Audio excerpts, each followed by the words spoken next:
அஸ்ஸலாமு அலைக்கும் வரஹ்மத்துல்லாஹி வபரகாத்துஹு. உங்கள் அனைவரின் மீதும் ஏக இறைவனின் சாந்தியும் சமாதானமும் உண்டாகட்டுமாக. சிந்தனைக்கு சில மணித்துளிகள்.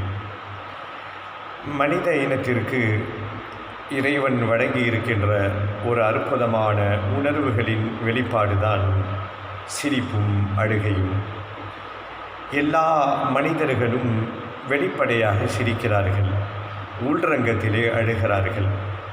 பலர்கள் இப்படியும் சொல்வதுண்டு, என் உதடுகள் மட்டும்தான் சிரிக்கிறது, என் உள்ளங்கள் அழுகிறது என்று சொல்லுவார்கள். இந்த அழுகையை ஒரு கோழையின் அடையாளமாக, ஒரு கேவலத்தின் சின்னமாக அதிகமானவர்கள் நினைத்து கொண்டிருக்கிறார்கள். அல் குர்ஆன் இப்படி சொல்லும், ஃபல்யதஹகு கலீலா வல்யபுகு கசீரா.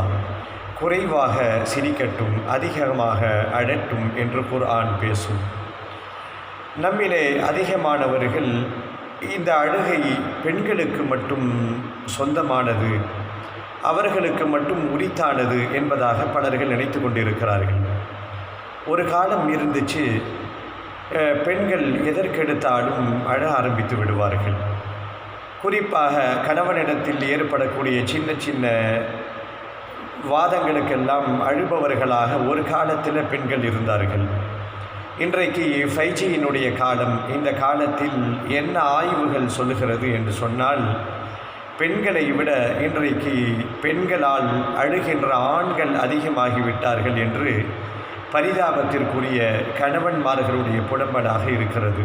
அது ஒரு தனி பிரிவு. இந்த அழுகை என்பது பெண்களுக்கு மட்டும் சொந்தமானது என்பதாக சிறு வயதிலிருந்தே நாம் ஊட்டி வளர்க்கப்பட்டிருக்கிறோம்.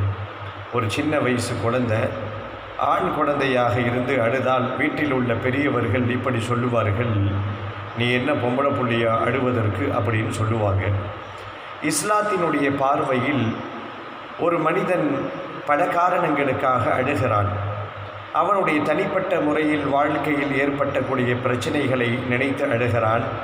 இப்படி அழுகையில் அவனுக்கு ஏற்பட்ட இழப்புகளை நினைத்து அழுகிறான். இப்படி இந்த எல்லா அழுகைகளும் அழுகையினுடைய பட்டியலில் இருந்தாலும் ஒரு அழுகையை இஸ்லாம் உயர்த்தி பேசுகிறது.